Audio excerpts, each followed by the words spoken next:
మేడ్చల్ జిల్లా గట్కేసర్ మున్సిపాలిటీలో మహాత్మా గాంధీ 155వ జయంతి వేడుకలు విగ్రహానికి పాలాభిషేకం పుష్పాభిషేకం నిర్వహించారు. గాంధీజీ నడిచిన అడుగుజాడలో మనం కూడా నడుస్తూ యువతను గాంధీయ మార్గంలో నడిపించే బాధ్యత మనందరిపై ఉందని అన్నారు. ఈ కార్యక్రమంలో పసుపు నూరి చంద్రశేఖర్ గుప్తా, కార్యదర్శి బచ్చు నగేష్ కుమార్ గుప్తా, బచ్చు ప్రమోద్ గుప్తా, మేడ్చల్ జిల్లా నూతన అధ్యక్షురాలు న్యాయవాది బచ్చు మమత, ప్రధాన కార్యదర్శి బచ్చు సరిత విజయ్, కోశాధికారి పోలా చందన, విశ్వనాథ్, తేలుకుంట శ్రీధర్, రవ శరత్, రవ నవనీత, సహకార bank chairman Singireddy Ramireddy, director Resu లక్ష్మారెడ్డిలు పాల్గొన్నారు.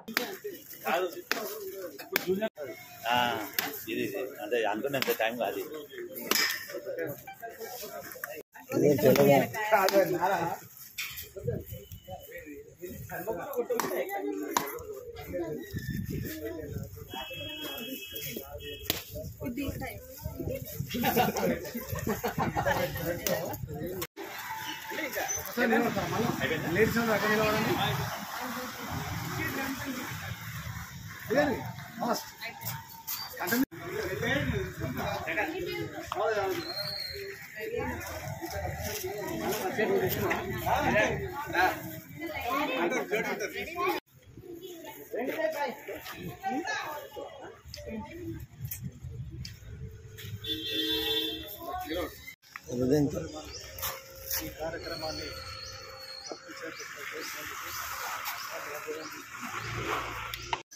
ఈ గ్రామంలో మహాత్మా గాంధీ ఈ దేశానికి చేసిన సేవలను గుర్తించి ఆర్య వైశ్య సంఘం వాళ్ళు ఇక్కడ అతని విగ్రహాన్ని స్థాపించినందుకు వారికి నేను మనస్ఫూర్తిగా ధన్యవాదాలు తెలుపుతున్నాను.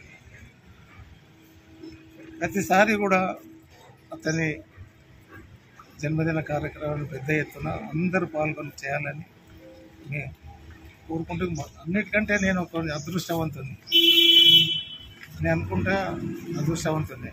నేను మహాత్మా గాంధీని చూసి నా 7 అక్కింపేట ఎయిర్పోర్ట్కు వచ్చి, హైదరాబాద్కు వచ్చి అక్కింపేట ఎయిర్పోర్ట్లో ఫ్లైట్ ఎక్కడానికి వస్తే ఆ పక్కన చెట్టు కింద నిలబడి చూసినాం. సేమ్ అదే పద్ధతిలో ఫోటోలు ఎట్లుండో అట్లనే ఉన్నాడు.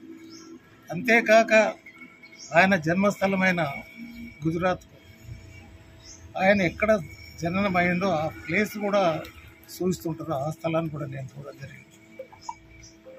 కాబట్టి ఆయన చేసిన సేవలు ఎప్పటికీ మరువరానివి, తరతరాలుగా ఉండేటట్టు మనము రాబోయే తరానికి ఆయన సేవలను మనం తెలియాల్సిన బాధ్యత ఉన్నదని నాకు అవకాశం ఇచ్చి నన్ను మాట్లాడడానికి అవకాశం ఉన్నందుకు మీ అందరికీ ధన్యవాదాలు.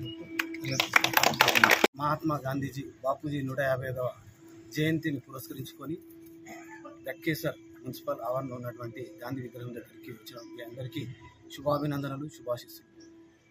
నిజానికి మనందరం అదృష్టవంతులం.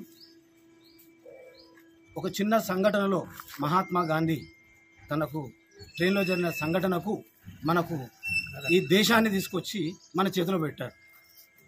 అలాగే ఒక రాష్ట్రానికి కూడా, ఒక రాష్ట్రాన్ని ఉద్దేశించి రాష్ట్రం కావాలంటే కూడా పొట్టి శ్రీరాములు అంటే ఈ రెండు ఎందుకు చెప్తున్నా అంటే, ఒక వైశ్యుడు పిరికివాడు అంటారు, కాదు, మనకు స్వాతంత్రం తీసుకొచ్చాడు. బ్రిటిష్ వాళ్ళను, సూర్యుడు అస్తమించని బ్రిటిష్ సామ్రాజ్యాన్ని గడగడలాడించినటువంటి ఒక మహోన్నతమైనటువంటి శక్తి. భగవద్గీతను కూడా ఎంతో విపులంగా చదివినటువంటి ఒక మహనీయుడు. మన నిజానికి భగవద్గీతను చూడలేదు. ఇప్పుడే రామిరెడ్డి గారు అన్నట్టు తను చూసిండంటేనే మనకు ఇట్లా గూస్ బంప్స్ వస్తున్నాయి గాంధీని చూసాడంటే. ఎందుకంటే నాకు కూడా సబర్మతికి వెళ్ళాలని నుండి లాస్ట్ ఇయర్ 2వ తారీఖు నేను అక్కడే ఉన్నా. అంటే అట్లాంటి ప్లేస్కు మనం వెళ్ళడం అనేది కూడా మన అదృష్టం. ఆ మహనీయుల యొక్క విగ్రహాలను పెట్టడం అనేది మన భావి తరాలకు ఇది ఒక పునాది లాంటిది.